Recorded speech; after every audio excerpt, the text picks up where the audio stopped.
Hello, hi competitive warriors and would-be teachers. Welcome back to our Boys Science School Assistant online free classes. This is your Kiran Kodumuru. So already ఇప్పటివరకైనా మొత్తం కూడా డిస్క్రిప్షన్లో ఇవ్వడం జరిగింది. ఎవరైనా miss అయినట్లు చూడండి. 8th క్లాస్ టెక్స్ట్ బుక్ కనిపెట్టింది and right now 9th class అవుతుంది. సో చూద్దాం 9th క్లాస్ లేట్ చేయకుండా సెషన్. ఆల్రెడీ ఈ యూనిట్లో వచ్చేసి 2 క్లాసెస్ కావడం జరిగింది అండ్ థర్డ్ సెషన్ చూద్దాము. సో అది వచ్చేసి ఏంటంటే జీవ వైవిధ్యంలో మనము జీవులు ఎలా ఉంటాయి, సో వాటిని ఎలా వర్గీకరించాలి, వాటి యొక్క ప్రాముఖ్యత ఏంటి, సో దాని యొక్క పూర్వ చరిత్ర చూసినట్లయితే ఈ జీవులను ఎలా వర్గీకరిస్తూ వచ్చారు లిన్నేస్ కానుండి మనకి 6 రాజ్యాల వర్గీకరణ వరకు ఏ విధంగా వర్గీకరించడం అనేది జరిగింది.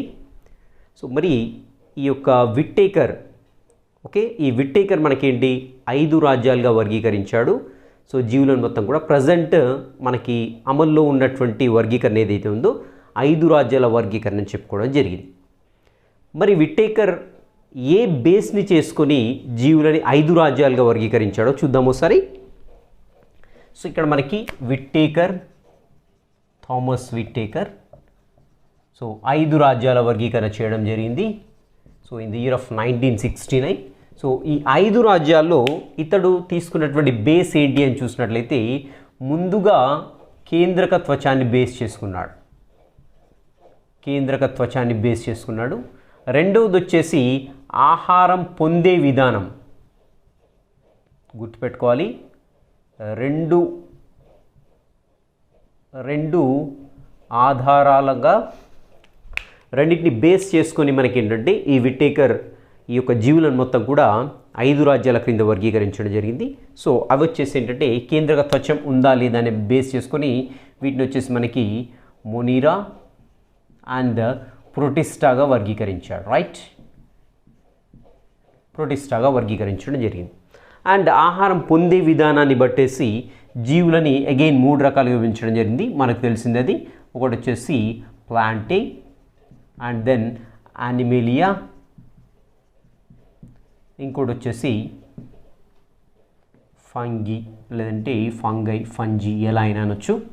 సో ఇలా మనకి 5 రాజ్యాలని దేన్ని బేస్ చేసుకొని వర్గీకరించడం చూసినట్టయితే ఒకటి కేంద్రకత్వం, రెండవది వచ్చేసి ఆహారం పొందేటువంటి విధానం. సో ఆహారం పొందే విధానం మనకు తెలిసిందే. మొనీరా వచ్చేసి మనకి ఏంటంటే ఇవన్నీ కూడా కేంద్రక పూర్వజీవులుగా చెప్పుకున్న కేంద్రం చుట్టూ కేంద్రక త్వచం ఉండదు. సో మనకు తెలిసిందే. అండ్ ప్రొటిస్టా వచ్చేసి ఏకకణ సాధారణంగా నిజ కేంద్రక జీవులన్నీ కూడా ప్రొటిస్టాలో చేర్చడం జరిగింది. అదేవిధంగా ఆహారం పొందే విధానం వచ్చేసి ప్లాంటేలో అయితే సాధారణంగా మోస్ట్ ఆఫ్ ది ప్లాంట్స్ వచ్చేసి ఫోటోసింథసిస్ అంటే ఆటోట్రోఫిక్ న్యూట్రిషన్ ఉంటుంది. అండ్ ఇక్కడ యానిమలియాలో వచ్చేసి హెటరోట్రోఫిక్ న్యూట్రిషన్ ఉంటుంది. ఇక్కడ సాప్రోఫైటిక్ న్యూట్రిషన్ అనేది ఫంగైలో కనపడుతుంది. దీన్ని బేస్ చేసుకునే మనకి ఏంటంటే ఇతడు వీటిని వర్గీకరించడం జరిగింది. సో ఇక్కడ చూడాలి, ఒకటి బాగా అబ్జర్వ్ చేయాలి. ఇక్కడ ఫంగై లేదంటే ఫంజీ ఏదైతే ఉందో ఇది పెద్ద కర్బనపు అణువుల నుండి ఇవి కూడా కర్బనపు అణువులే తీసుకుంటాయి, కానీ సూక్ష్మ ఉండే కర్బనపు అణువులను యానిమేలియా తీసుకుంటాయి. ఇక్కడ వచ్చేసి పెద్ద కర్బనపు అణువుల్ని బిగ్ ఆర్గానిక్ మాలిక్యూల్స్ నుండి ఏంటంటే these are going to get the food. Okay, mind that point. Okay, next వచ్చేసి మనకి చూద్దాము. సో మరి విట్టేకర్ యొక్క ఏదైతే ఈ యొక్క వర్గీకరణ ఉందో ఇదంతా కూడా సక్సెస్ఫుల్గా అయింది. బట్ ఇక్కడ ఒక పాయింట్ గుర్తుపెట్టుకోండి. సో జీవ వైవిధ్యాన్ని వివరించడంలో ఫెయిల్ అయిపోయింది. ఇది జీవ వైవిధ్యాన్ని వివరించడంలో ఫెయిల్ అయిపోయింది. ఇంపార్టెంట్ పాయింట్ గుర్తుపెట్టుకోవాలి. సో అన్నింటిలో సక్సెస్ అయింది ఒక వర్గీకరణ, ఎక్సెప్ట్ బయోడైవర్సిటీని క్లారిఫికేషన్ ఇవ్వలేకపోయింది, జస్టిఫై చేయలేకపోయింది. ఎవరిది?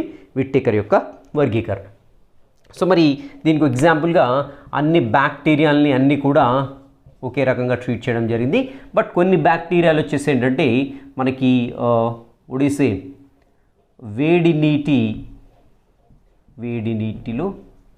వేడి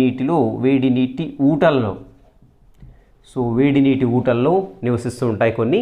so these are known as a thermophilic bacteria అంటాం వీటిని. సో థర్మోఫిలిక్ అంటాము. నెక్స్ట్ అధిక లవణీయత ఉన్న నీటిలో కొన్ని రకాల బ్యాక్టీరియాలు నివసిస్తుంటాయి. వీటిని వచ్చేసి హాలోఫిలిక్ బ్యాక్టీరియా అంటాం. సో ఇలా ఆ యొక్క బ్యాక్టీరియా ఉంది, బట్ దాంట్లో డిఫరెంట్గా వైవిధ్యాలు ఉన్నాయి. సో మరి అది ఎలా నివసిస్తుంది, అక్కడ ఎలా నివసిస్తుంది, అధిక లవణీయతను తట్టుకొని ఎలా నివసిస్తుందని ఇలాంటి వాటి గురించి ఏంటంటే మనకు విట్టేకర్ యొక్క క్లాసిఫికేషన్ అనేది మన క్లారిటీ అనేది ఇవ్వలేదు, గుర్తుపెట్టుకోవాలి బాగా. అండ్ ఇక్కడ వచ్చేసి మనకి ఇంకా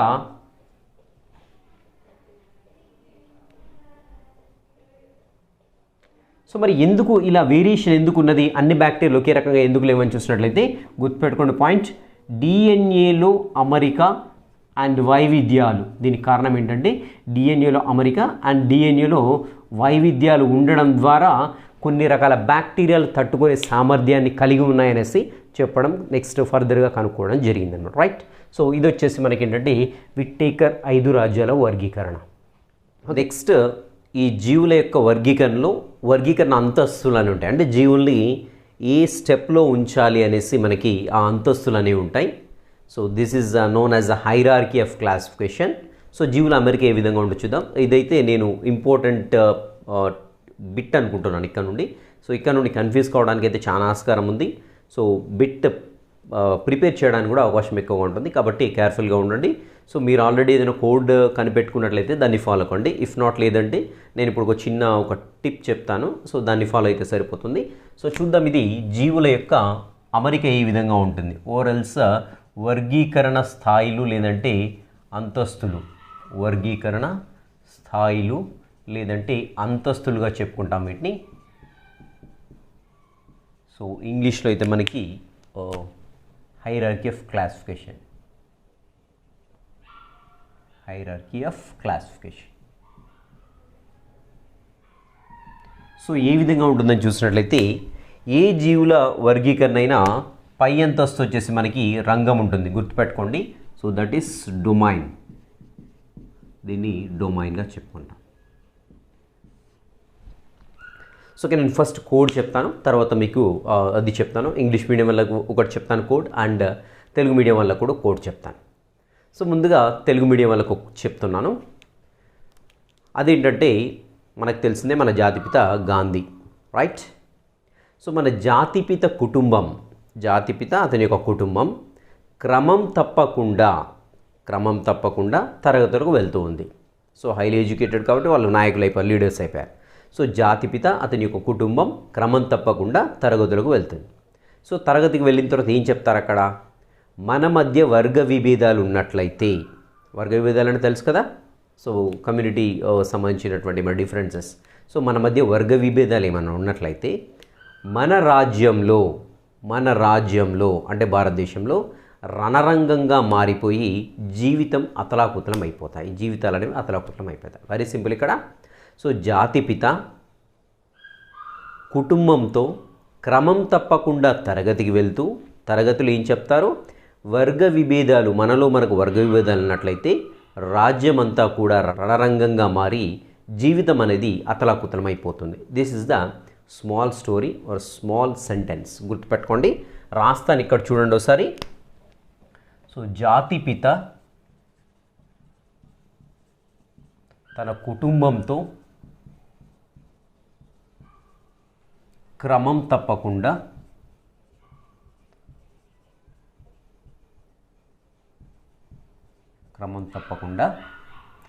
తరగతికి వెళ్తారు. తరగతికి వెళ్ళి సో అక్కడ ఏం చెప్తాడు, మన మధ్య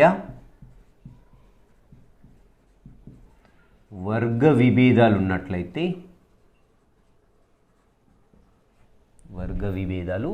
ఉన్నట్లయితే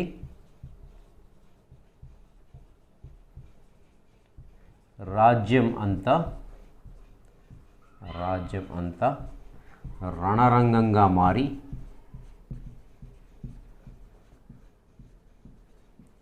జీవితాలు నాశనం అయిపోతాయి. ఇది మనకు వచ్చేసి code sentence. So very simple. ఇక్కడ చూడండి.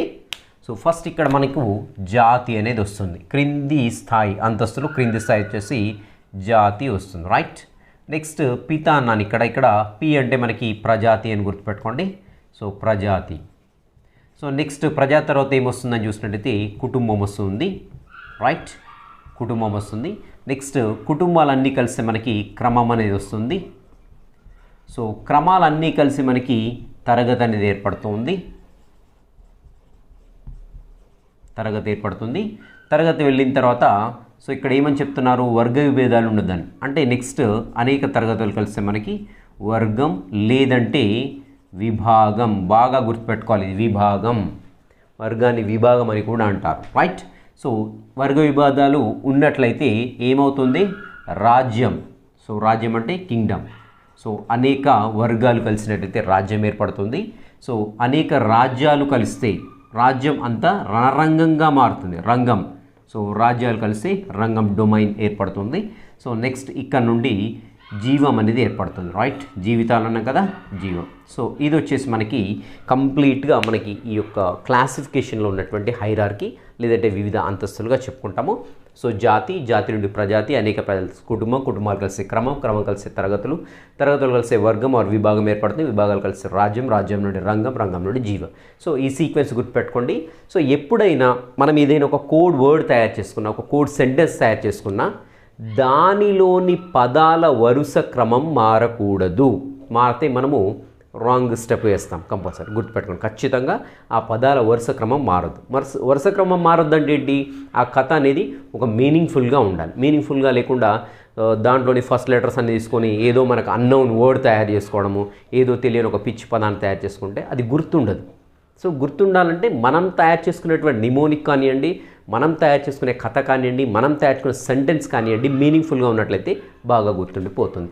సో ఇది వచ్చేసి తెలుగు మీడియం వాళ్ళకి. మరి ఇంగ్లీష్ మీడియం వాళ్ళు ఎలా గుర్తుపెట్టుకోవాలని చూసినట్లయితే ఫస్ట్ ఇంగ్లీష్ మీడియంలో కూడా చెప్తాను నేను. ఫస్ట్ ఒక కింగ్ ఉంటాడు. సో అతని పేరు డోలీ. గుర్తుపెట్టుకోండి, వెరీ సింపుల్. సో కింగ్ యొక్క నేమ్ ఏంటి, డోలీ, రైట్. సో ఇక్కడ చూడండి, ఫస్ట్ ఇక్కడ నేను చెప్తాను, Sri Ganesh family. Sri Ganesh family ordered,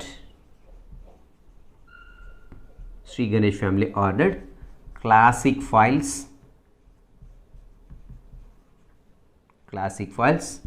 to the king Dolly. King పేరేంటి, డోలీ. సో మనకి కింగ్ ఉన్నాడు. ఈ కింగ్కి ఏం కావాలని చూసినట్లయితే క్లాసిక్ ఫైల్స్ కావాలి. ఫైల్స్ ఉండాలి, ఎలా ఉండాలి, క్లాసిక్గా ఉండాలి. క్లాసిక్ ఫైల్స్ కావాలన్నమాట. సో క్లాసిక్ ఫైల్స్ కావాలి. సో మరి ఎవరు ఆర్డర్ చేశారు అని చూసినట్లయితే శ్రీ గణేష్ అనేటువంటి క్యాండిడేట్ వాళ్ళ ఫ్యామిలీ ఆర్డర్ చేసింది. ఏం ఆర్డర్ చేసింది, క్లాసిక్ ఫైల్స్ ఆర్డర్ చేసింది. ఎవరికి ఆర్డర్ చేసింది, ఒక కింగ్కి ఆర్డర్ చేసింది. అతని పేరేంటి, డోలీ.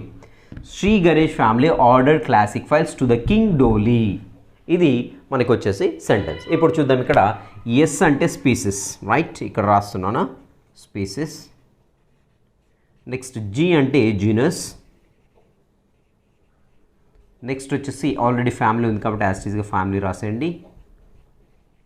నెక్స్ట్ వచ్చేసి ఆర్డర్, రైట్. నెక్స్ట్ వచ్చేసి క్లాస్, క్లాసిక్ అంటే క్లాస్. ఫైల్స్ అంటే ఫైలం, అలా గుర్తుపెట్టుకోండి. సో ఇక్కడ ఒక్కటి మనకి ఏంటంటే ఫైల్స్, మనకి ఫైలంకి సబ్స్టిట్యూట్ వర్డ్గా నేను ఫైల్స్ని తీసుకున్నాను. ఫైల్స్ మీన్ ఫైలం, గుర్తుపెట్టుకోండి. సో ఇది ఒక్కటే కొంచెం ఫోకస్ చేయండి, ఎందుకంటే ఇక్కడ స్పెల్లింగ్ తేడా ఉంటుంది కొంచెం. ఫైలం అని గుర్తుపెట్టుకోండి, right. Next to the king, phylum కలిస్తే మనకి ఏంటంటే కింగ్డమ్ అనేది కింగ్డమ్ ఫామ్ అవుతుంది. సో అగైన్ ఈ కింగ్డమ్ ఫామ్ అయిపోయిన తర్వాత డోలీ అన్నాం. కింగ్ పేరు అంటే డోలీ. డిఓ అంటే డొమైన్. నెక్స్ట్ ఎల్ఐ అంటే లైఫ్. సో ఇలా ఇంగ్లీష్ మీడియం వాళ్ళు గుర్తుపెట్టుకోండి. సో వెరీ సింపుల్, ఇక్కడ spaces, genus, family, order, class and phylum. Here phylum, next Kingdom and domain and life ఫైనల్గా. సో ఇవి వచ్చేసి తెలుగు మీడియం వాళ్ళకి కానివ్వండి, ఇంగ్లీష్ మీడియం వాళ్ళకి. ఇది కంపల్సరీ గుర్తుపెట్టుకోండి, not only for this competitive exam. So ఈ కాంపిటేటివ్ ఎగ్జామ్లో అయినా ఈ యొక్క క్లాసిఫికేషన్ హైరార్కీ, ఎస్పెషల్లీ మనకు బయోసైన్స్ పాయింట్ ఆఫ్ వ్యూలో క్లాసిఫికేషన్ హైరార్కీ మీద కన్ఫ్యూజ్ కావడానికి ఎక్కువ ఛాన్స్ ఉంటుంది. వెనక ముందుక అనేసి కన్ఫ్యూజన్ ఉంటుంది. సో కాబట్టి ఇది ఖచ్చితంగా గుర్తుపెట్టుకోండి, వెరీ యూస్ఫుల్గా ఉంటుంది. మీరు ఇంకేదైనా మీరు ఈజీగా ఉండే తయారు చేసుకుంటే కామెంట్స్లో పెట్టండి, వేరే వాళ్ళకు కూడా తెలుస్తుంది. విట్టేకర్ ప్రతిపాదించినటువంటి 5 రాజ్యాలు ఏవైతున్నాయో ఒక్కొక్క రాజ్యం గురించి చూద్దాము. ఫస్ట్ వచ్చేసి మొనీరా. సో మరి మొనీరా యొక్క జనరల్ క్యారెక్టర్స్ ఏంటి అని చూసినట్లయితే సాధారణంగా దీంట్లో మనకి బ్యాక్టీరియాలను చేర్చడం జరిగింది. సో బ్యాక్టీరియాలను చేర్చడం జరిగింది. ఓకే, సో మరి ఎక్కడ నివసిస్తాయని చూసినట్లయితే అన్ని ప్రదేశాల్లో నివసిస్తాయి, అన్ని ప్రదేశాల్లో నివసిస్తూ ఉంటాయి. సో మరి ఇవి ఎలా ప్రత్యుత్పత్తి జరుపుకుంటాయని చూసినట్లయితే సాధారణంగా ద్విధా విచ్ఛిత్తి ద్వారా ప్రత్యుత్పత్తి జరుపుకుంటాయి. సో మరి వీటి యొక్క చలనాన్ని చూసినట్లయితే కషాభాలు లేదంటే శైలికల ద్వారా ప్రత్యుత్పత్తి జరుపుతాయి.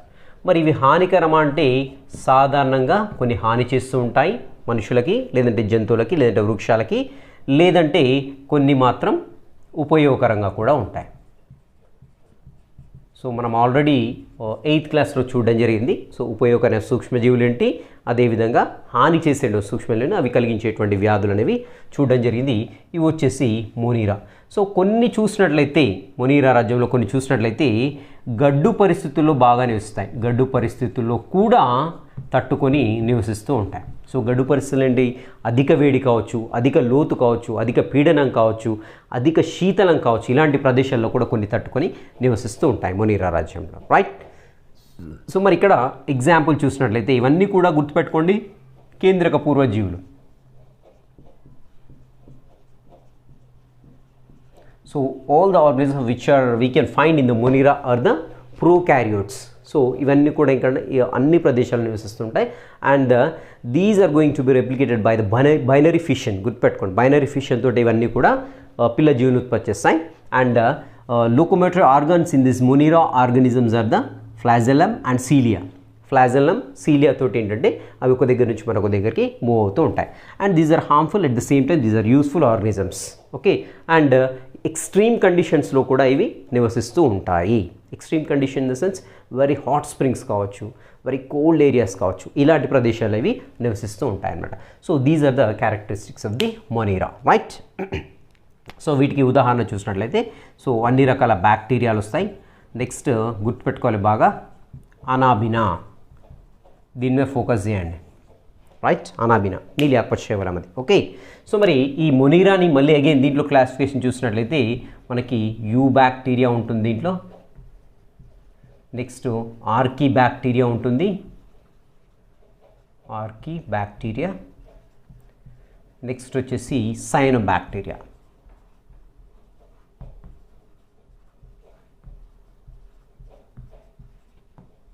సైనోబాక్టీరియా. సో ఇలా 3 సమూహాలుగా విభజించడం జరిగింది. గుర్తుపెట్టుకోండి, ఇవి వచ్చేసి సమూహాలు.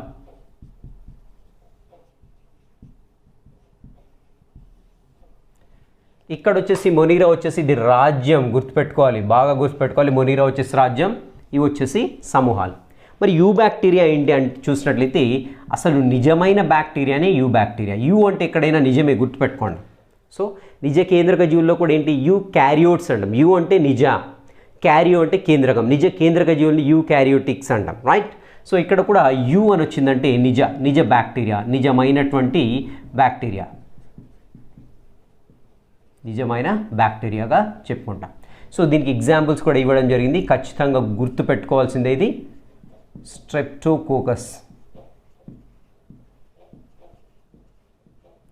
స్ట్రెప్టోకోకస్ కావచ్చు, ఈకోలి, ఎస్చెరీషియా కోలి కావచ్చు, నెక్స్ట్ రైజోబియం.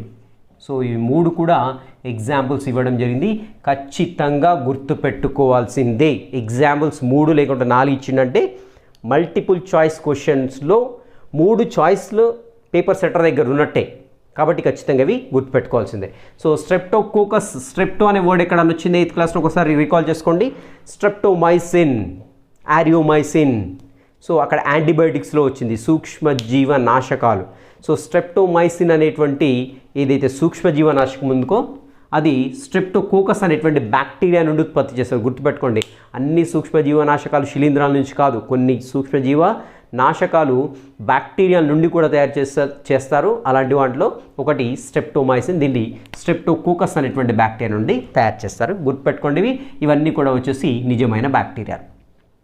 సో యాక్చువల్గా సైనోబ్యాక్టీరియా బ్యాక్టీరియా కాదనేసి బుక్లో ఇచ్చి చూద్దాం. Next archaea bacteria. So archaea bacteria వచ్చేసి అతి పురాతన బ్యాక్టీరియా. గుర్తుపెట్టుకోండి, ఇది అతి పురాతన బ్యాక్టీరియాలు వచ్చేసి ఆర్కీ అంటేనే పురాతన. గుర్తుపెట్టుకోండి, ఆర్కియాలజీ అంటాం, పురాతత్వ శాస్త్రం. రైట్. సో ఆర్కీ అని ఎక్కడొచ్చినా అది పురాతన సంబంధించింది. ఆర్కీ బ్యాక్టీరియా అంటే ఇవన్నీ కూడా అతి పురాతన బ్యాక్టీరియాలు. సో ఇవి వచ్చేసి ఎక్స్ట్రీమ్ కండిషన్స్లో నివసిస్తాయి. సో ఇంతకుముందు చెప్పుకున్నాము కదా, ఎక్స్ట్రీమ్ కండిషన్స్ అంటే అత్యధిక ఉష్ణం కావచ్చు, అత్యధిక శీతలం కావచ్చు, సో అత్యధిక పీడనం కావచ్చు, అత్యధిక లోతైన ప్రదేశంలో కావచ్చు, అత్యంత ఎత్తైన ప్రదేశంలో కావచ్చు, ఇవన్నీ కూడా ఎక్స్ట్రీమ్ కండిషన్స్. ఇలాంటి ప్రదేశంలో ఈ పురాతన బ్యాక్టీరియాలు అనేవి నివసిస్తూ ఉంటాయి. ఎగ్జాంపుల్ ఇక్కడ చూడండి, మనకి మిథియోజెనిక్ బ్యాక్టీరియా కూడా ఉంటుంది. సో మనకి రూమినెంట్స్ తీసుకున్నట్లయితే అంటే నెమరు వేసే జీవుల యొక్క జీర్ణాశయంలో కూడా ఈ బ్యాక్టీరియాలు ఉంటాయి, మిథియోజెనిక్ బ్యాక్టీరియాలు ఉంటాయన్నమాట. సో ఇవన్నీ కూడా ఏంటంటే మనకి పురాతన బ్యాక్టీరియాలుగా చెప్పుకుంటాం. ఇవన్నీ కూడా మనకి ఆర్కీ బ్యాక్టీరియాల కిందికి వస్తుంటాయి. Next cyanobacteria.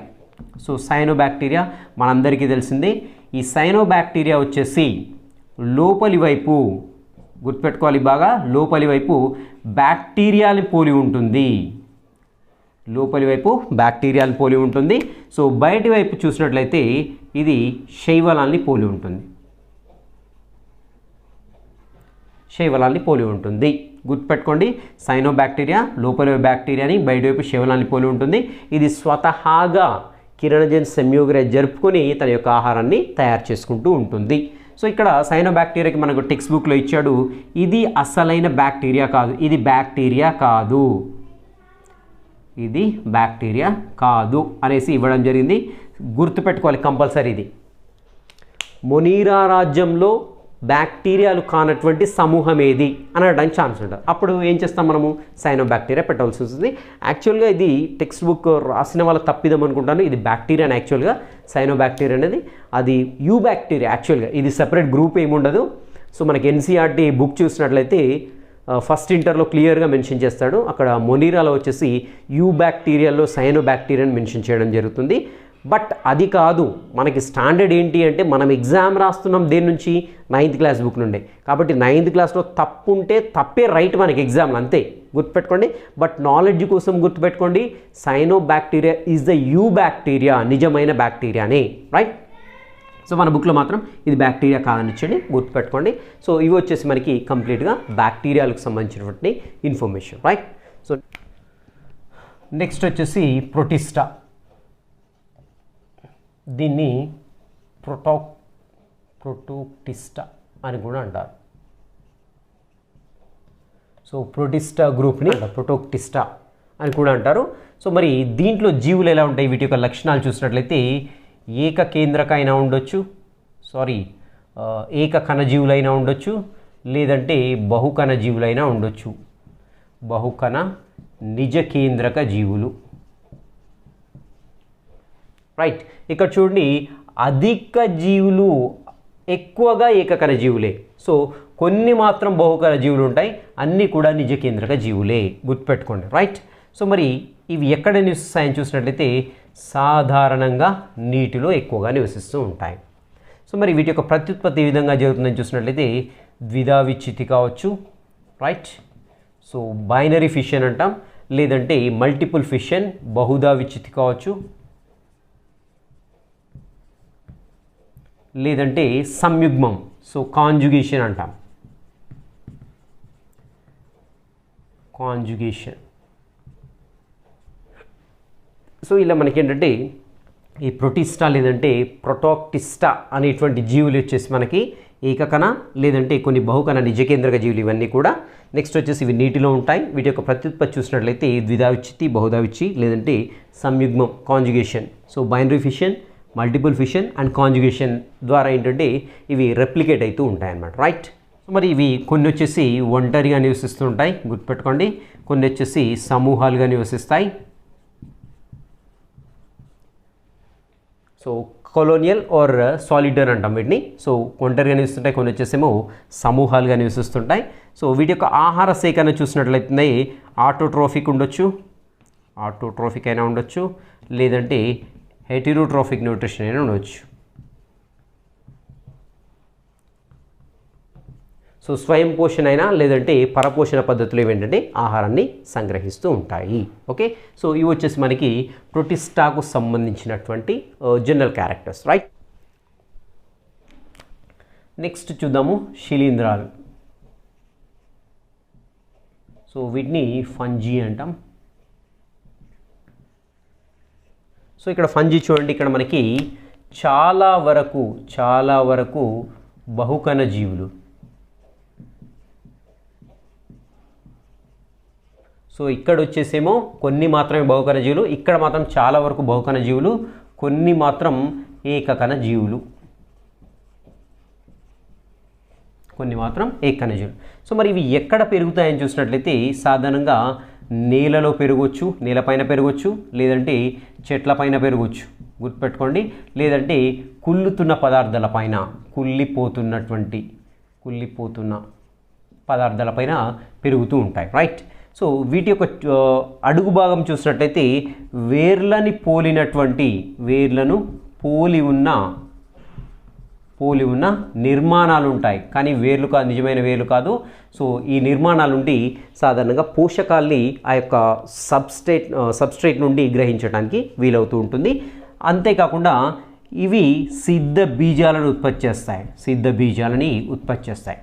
సో సిద్ధ బీజాలు అంటే ఇంగ్లీష్లో స్పోర్స్ అంటాము. సో జనరల్గా ఈ స్పోర్స్ వచ్చేసి స్పోరాంజియంలో ఏర్పడుతుంటాయి. మరి స్పోరాంజియం ఎక్కడ ఉంటుందని చూసినట్లయితే తలభాగంలో మనకి స్పోరాంజియం ఉండడం వల్ల, సో ఈ తలభాగం ఎలా ఉంటుందంటే గుండ్రంగా కానివ్వండి, లేదంటే గొడుగు ఆకారంలో కానివ్వండి ఉంటుంది, గుర్తుపెట్టుకోవాలి బాగా.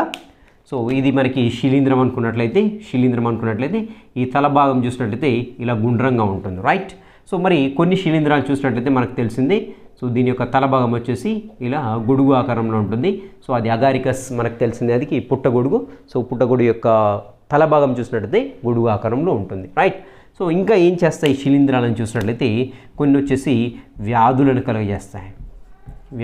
కలుగజేస్తుంటాయి, కొన్ని వచ్చేసి మనకి వాణిజ్యపరంగా ఉపయోగకరంగా ఉంటాయి.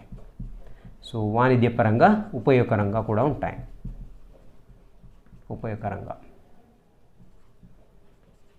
రైట్. సో ఇవి వచ్చేసి కంప్లీట్గా శిలీంధ్రాల యొక్క ఇన్ఫర్మేషన్, ఓకే. సో మరి వీటికి ఎగ్జాంపుల్ ఏంటి అని చూసినట్లయితే అగారికస్ కావచ్చు, ఓకే, అదే పుట్టగొడుగు, రైట్. అండ్ దెన్ మ్యూకార్ కావచ్చు. సో ఇలాంటివన్నీ కూడా మనకి రైజోపస్ కావచ్చు.